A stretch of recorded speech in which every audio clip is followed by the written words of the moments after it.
Hey, if you've ever listened to our show and thought to yourself, I think I want to make a podcast, but I don't know where to start, start with Anchor. Anchor is a platform that has all the tools you need to record and edit your podcast, right from your phone or computer. Using Anchor allows you to distribute your show to platforms such as Spotify, Apple, Google, and so many others. The best part is that it's totally free. So if you want to get started, you can download the Anchor app or go to anchor.fm.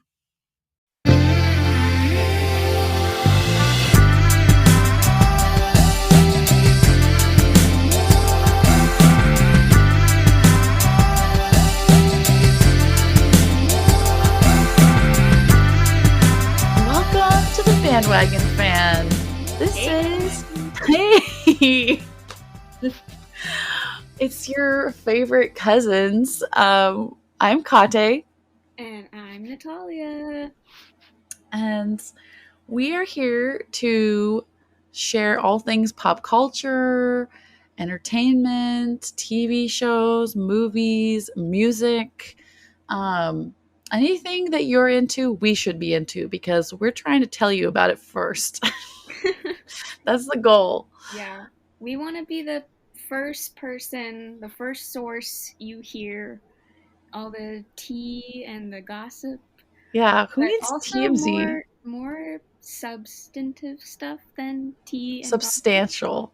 Yes. It's okay. Natalia just graduated third grade yesterday, Yeah, so I'm learning English still, even though I have lived in we're America my whole life. babies. I'm learning a lot of things that maybe I should have down by now. It's okay. We'll practice spelling tomorrow. All right. Speaking of learning new things, so Natalia came to visit me for the first time in New York, and you learned many things. You learned the way of the subway. Oh, yeah. You learned a lot of things about just life in New York, but tell me a little bit about like what did you enjoy most about coming to visit? Well, I feel like there were just a lot of things that make a vacation good and that are often those things that you don't plan for and that things you can't plan for. Mm-hmm. Just, things you stumble upon while you're walking down the street. And Oh I yeah. mean, I know maybe every New Yorker knows this, but I personally did not know that there's a rooftop on the Met Oh Museum. yes. Yeah, I And didn't know that either. I discovered that with you, it has and I live here. really cool views. So, anyone listening, if you go to New York, you definitely should go up there because obviously you have to pay to get into the museum, but like once you're up there, it's like free, beautiful view. And like if you go up at sunset, it's perfect. Oh, so now I know what one of your favorite things was. Yes, that was Mm. definitely a highlight. Mm. Loved That's Central Park. I think my favorite neighborhood was definitely Greenwich Village. Rich Village, yes. We found this great street market where Hmm. we both found very beautiful leather jackets. We are so proud. So They're our proud. new little babies. I mean, Yes, they're not new, but they're new to us. they're new. They have a And new life with us. yeah, Have you tried yours on yet since being home? yeah.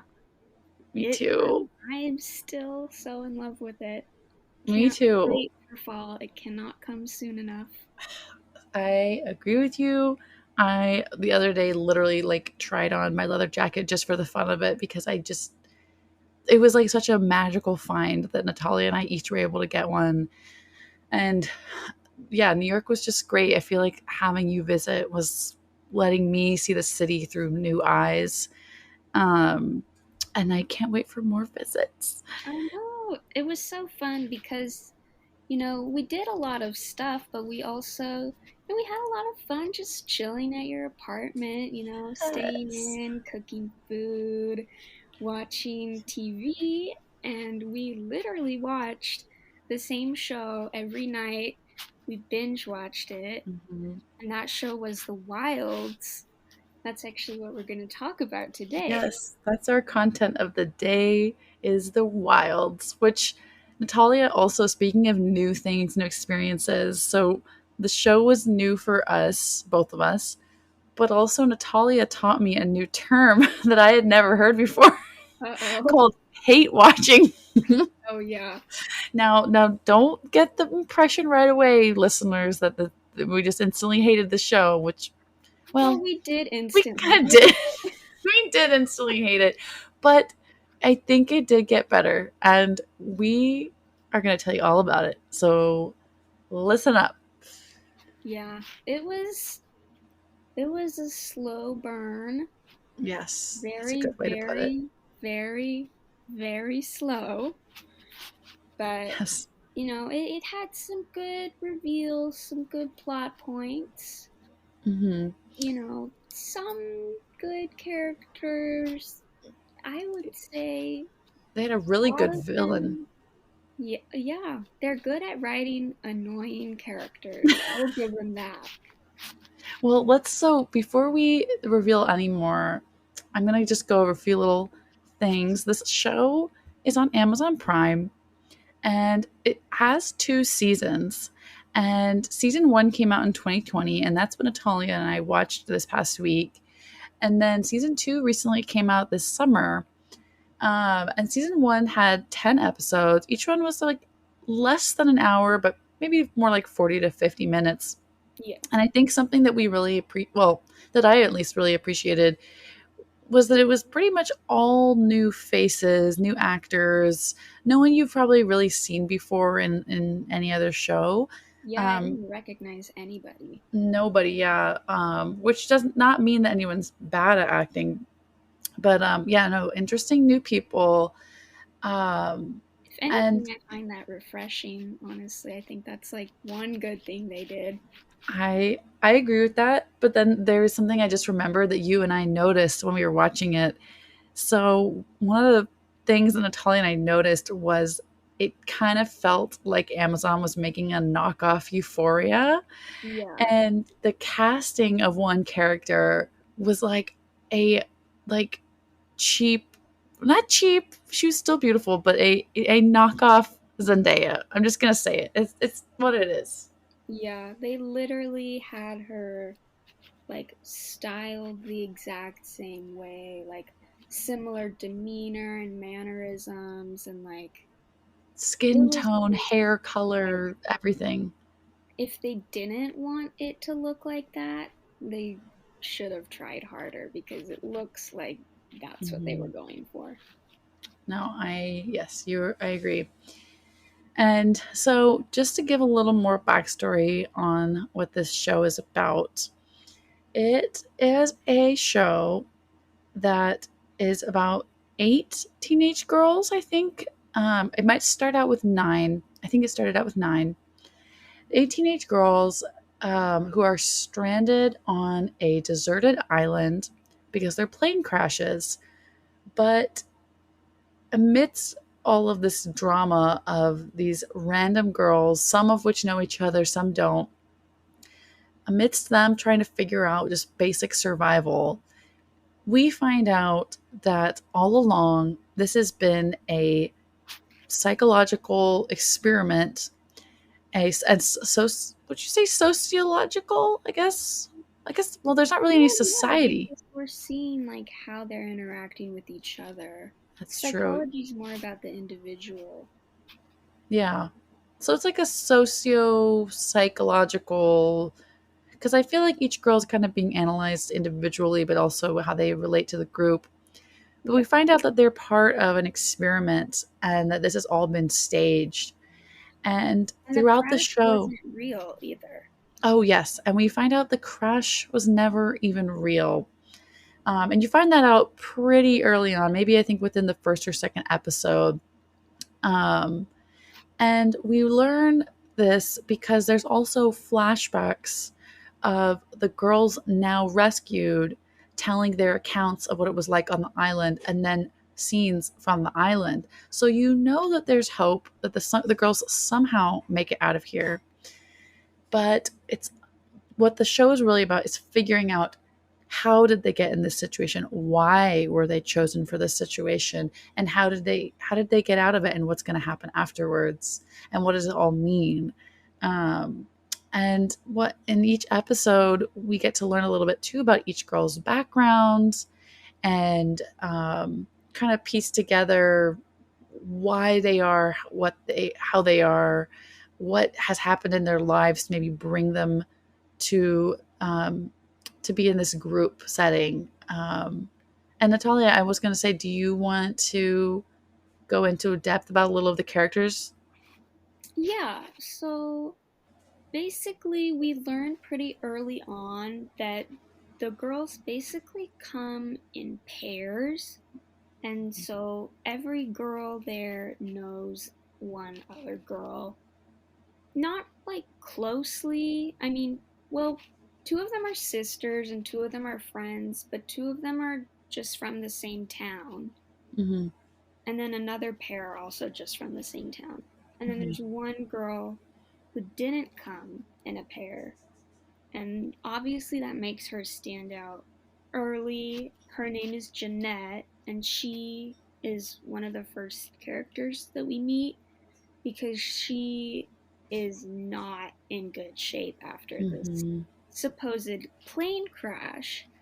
And she actually is the first um, casualty on the island. Ooh. Things do not end well for this character, and we learn that, and this is a very important plot point, two of these girls on the island that were in this fake plane crash are actually part of the experiment and they Mm-hmm. are in on it. The only catch is each of the girls who are in on it don't know who the other girl is because that could mess up the experiment. And so we learn that Jeanette is one of the girls who's in on it. Mm-hmm. And when she dies early on, that creates a big problem for Mm-hmm. the woman who's leading the experiment. Yes. Oh, and yes. So another important character that we should firstly mention is the what I'd like to say the show villain. It's pretty clear she's a villain because what these girls go through is just so traumatic and terrifying and horrible that any person who would choose to put other people in a situation like this is a monster. And her Yeah, character is Dr. Klein. She's this professor and she's very radical. Um, and you see throughout definitely the breaking a lot of ethical oh, boundaries. breaking so many. She is the definition of that saying where it's um, ask for forget or ask for what is it? Ask for forgiveness later. Don't or oh come on, my brain is choosing right now to mess it up. It's like Easier don't to ask. ask for It's forgiveness than permission. yeah, or like yeah, it's like ask for permission later, rather than ask for forgiveness now or something like that. Basically, she's like, I don't care. I'm gonna do what I want now, and I can just say sorry later. Um, please, okay, you know what? Someone who's listening who knows how that phrase goes correctly, please say something in the comments and let us know how that phrase is supposed to be executed. But yes, so Natalia brings up Jeanette. She was that number 9 that I mentioned that is gone, very early on, which then brings us to our 8 with one girl in that 8 that we don't know is actually in on the experiment. Um, but anyways, continue Natalia on our little psychovals on these girls. Yes, all right. So, I mean, do you think there's anything more to say about Jeanette, or should I move on? I think Jeanette I think it's just interesting because we do find out at one point that she was actually an adult who just literally looked like a teenager. Oh, yeah, Um, I guess and that's so she chose to be part of this experiment because she also was a pretty radical, I think like psychology major in college. But it is interesting because she definitely her character. I think would have provided a lot more to the experiment if she had survived. And we find that her death was just a complete accident and not meant to happen. Um, but yeah, no, let's get into some of the other girls because some of them are pretty interesting. Yeah, so the other girl who I guess she's basically the first character that we meet, and I feel like she's kind of set up to kind of be the main girl in a Mm-hmm. way. And this is Leah, and she finds Jeanette and helps Jeanette get to shore. And basically, Leah's story is she's a teenager, she's 17, and she back home was in a relationship with like a teacher or someone. I don't know exactly who he was Mm-hmm. to her, but he was definitely way too old for her. Definitely not a teenager, definitely a grown man. Definitely a predator. Oh, yes, that's the word. And so, but for some reason, Leah doesn't see it that way. She really just thinks that she and this guy are in love, and like her age has nothing to do with him being attracted Mm-hmm. to her. Basically, I think Leah is a very naive character, and she just kind of drives me crazy because I just think she's really annoying, just in Mm-hmm. general, and also annoying to the other characters. Like, Mm-hmm. Leah has made a lot of um, mistakes in the show that have had dire consequences for the rest of the group, and it's just like, Mm-hmm. how can you be so stupid and careless? Like, obviously, I'm Mm-hmm. having some grace with her. She's on a deserted island, you Yeah. know. I can cut her some slack, but I mean, if they're trying to write her to be incredibly annoying, then they're doing it really Doing a well. great job. It's like, Good job, I Amazon. don't know. And I think that Leah actually has more than just being annoying. I think she actually has some legitimate mental health problems. Mm-hmm. I And think so. I don't know if you like this, but I kind of find it annoying because I want everyone to see how crazy she is Mm-hmm. so they understand how bad it is and like she needs help.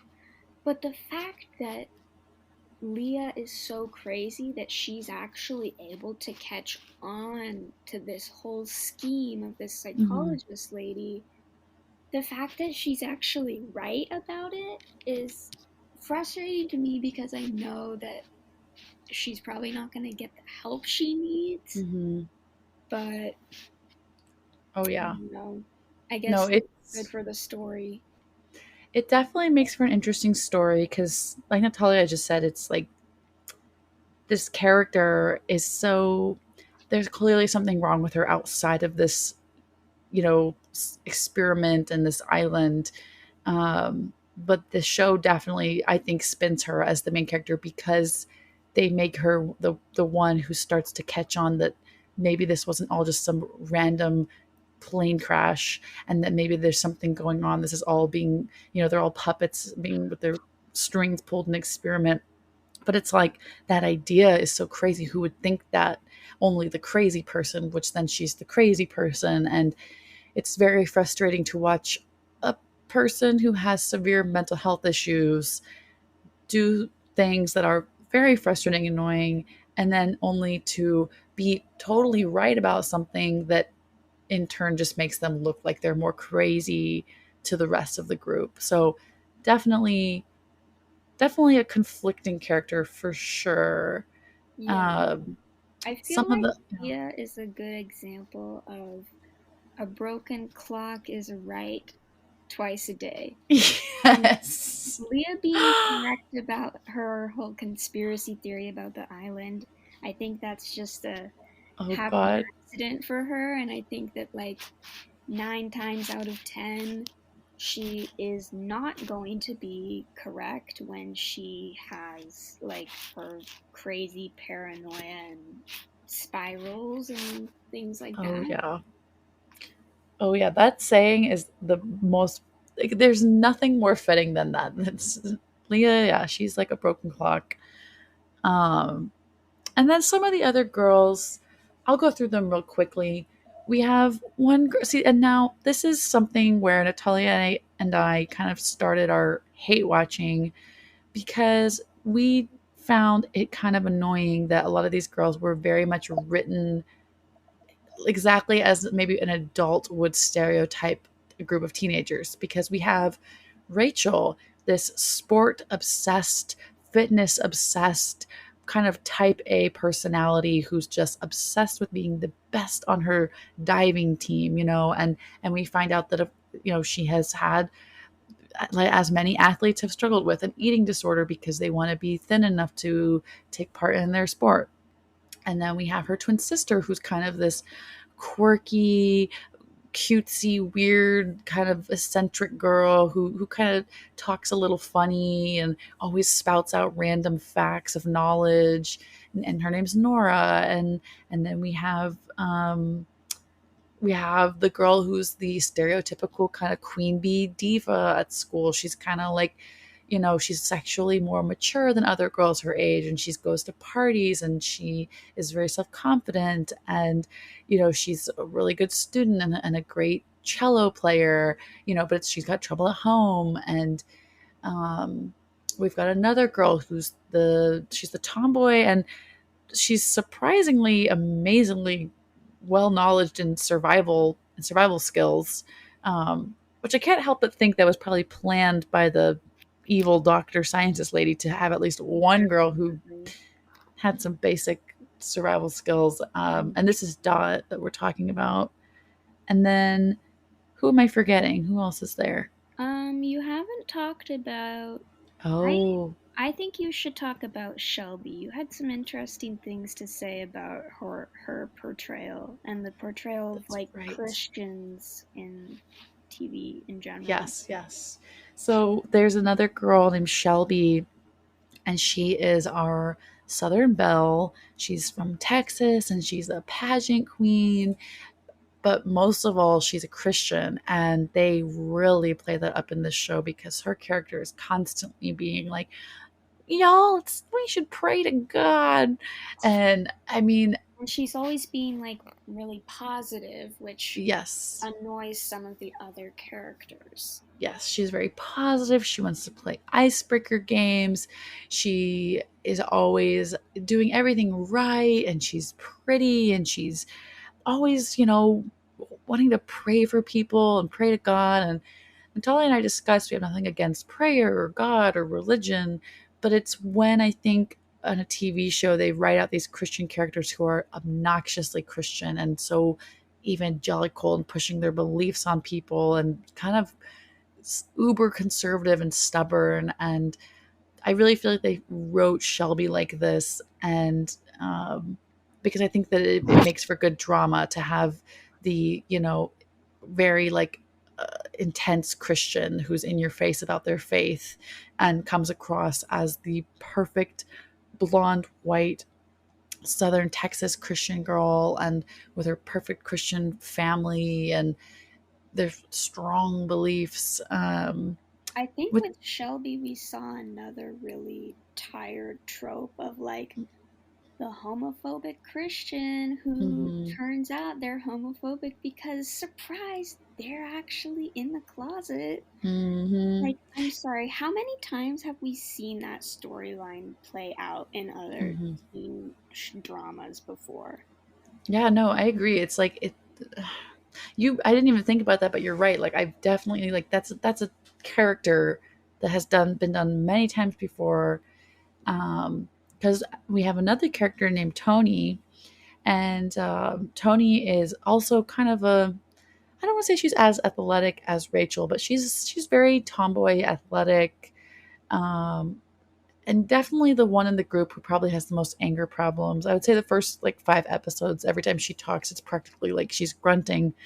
Um, But we see through her history, her background, she is lesbian and she had a first love relationship that ended due to her anger management problems and tendency towards violence. And as Natalia said, it's like Shelby and her just totally butt heads because Tony finds her obnoxious and annoying, especially her Christianity.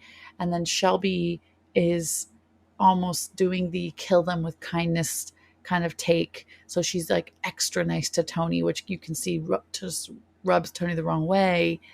And then as we see, it's, Shelby has feelings for Tony and it's this internalized homophobia that's holding her back. Um, which is, I do appreciate that it's explored. And when reading reviews of this show, I did see that a lot of people appreciated that this show was so open about being inclusive of LGBTQ characters and the diverse races in the cast. Um, Yeah, and I another appreciate thing that. important to mention is that Tony and another character Mm-hmm. are indigenous women, Mm-hmm. which is definitely something we do not see on screen that often. So that is an important thing to note. Yes, no, I agree. I think that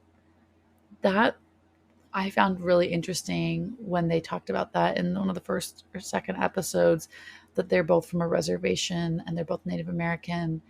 Um, because I agree. It's like most TV shows, you don't see a character like that unless it's something like a Western movie. It's like it's rare to just see like what does a normal Gen Z native teenager from America look like, and um, Tony's friend Martha.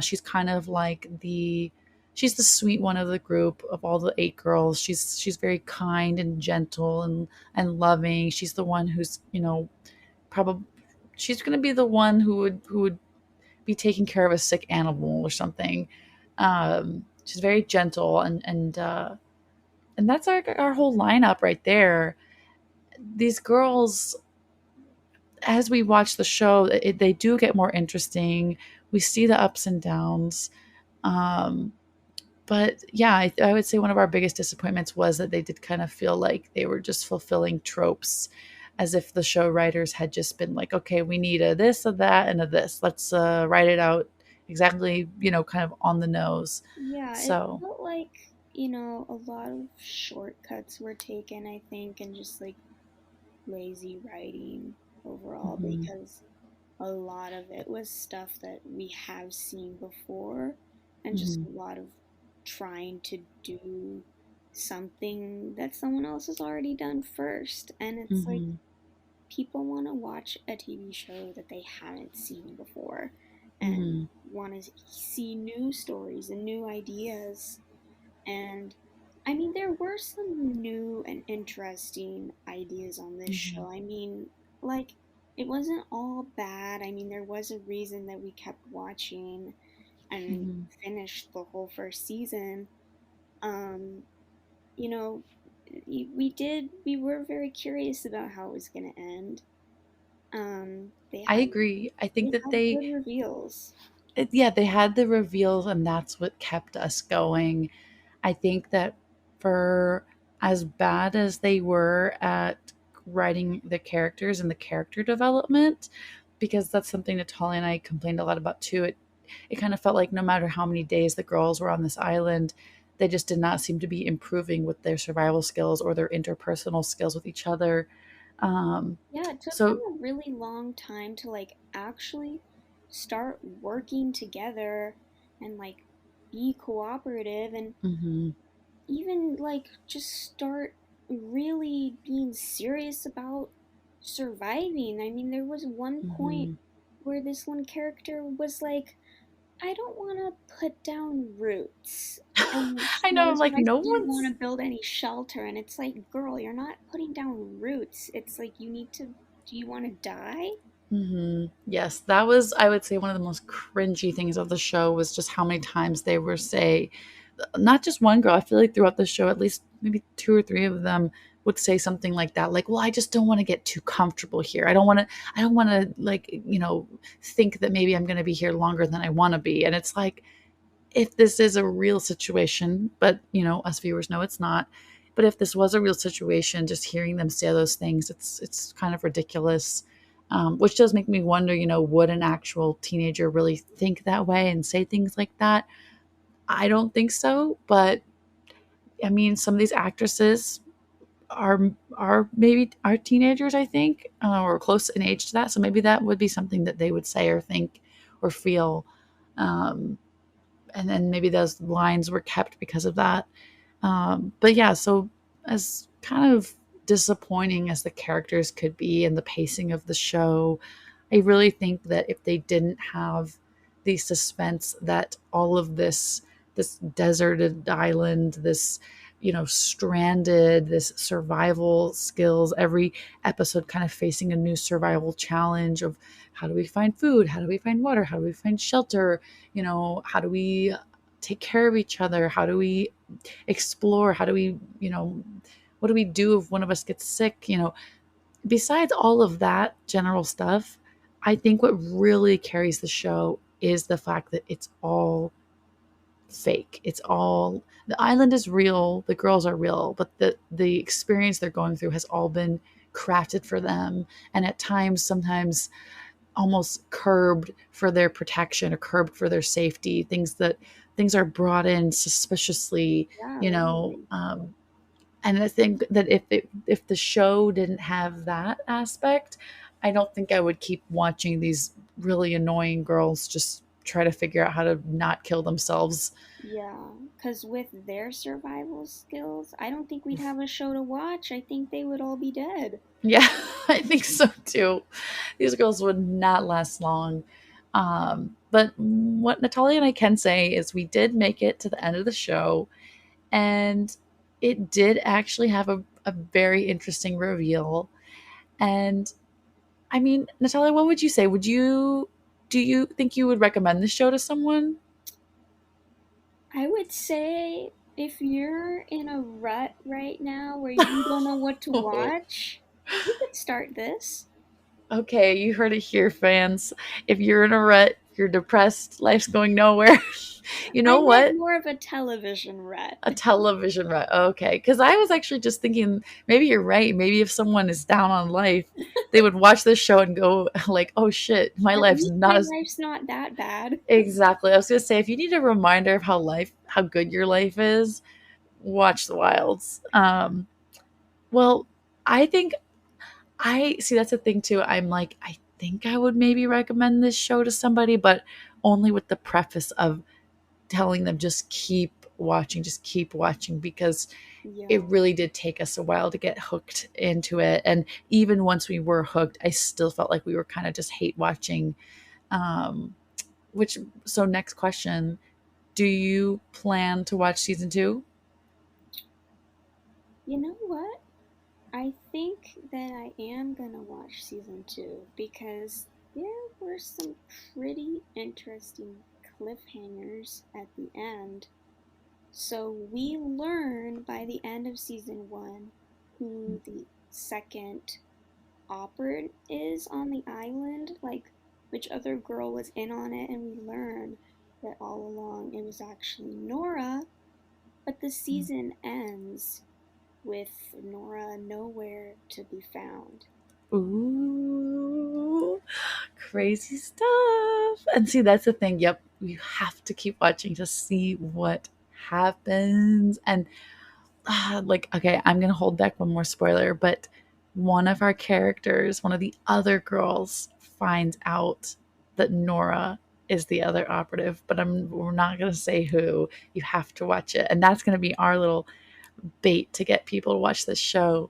Um, and so, yeah, I think Natalia and I, we both plan to keep watching the season two. But I have sad news that I might as well share with our listeners. Natalia and I found out that this show did end up getting canceled about a month ago. And so, boohoo to Amazon. I would But say it's more bittersweet news than sad. yeah, okay, you're right. Maybe I That's overextended a little bit. But I think, you know what, let's watch it because it is an interesting story. Um, And I was even thinking, I've wondered if in the history of TV shows, has a show ever been canceled and then somehow revived? I don't know if this one's worthy of revival, but I was thinking if there's no revival, and let's just say season 2 ends and I'm really hooked, I think the next place we're going to go is going to have to be the fanfic websites, because I'm going to need somebody to wrap up this story for me. Oh my goodness. Yeah. But I would say give the show a try. Natalia says give the show a try if you're in a rut. I say give the show a try if you're in a personal real life rut. But thank you for listening. Please let us know if you've watched this show. Let us know what you thought of it. Let us know if you think you might want to watch it. Natalia and I barely actually gave off any spoilers. There's so many other little things in here that are juicy. Barely scratched the surface, honestly. There's a lot Yes. more mystery in the show. So much more mystery. And I do think it's worth checking out, especially I think knowing that it only has 2 seasons. It's a low commitment because it's like you're not being asked to watch for years and years. Exactly. So yeah, please let us know what you think. Like this episode, rate it, review it, comment wherever you can comment, and please subscribe. I think Natalia and I are out of here. Yeah, we'll see you next time. See you next time. Bye.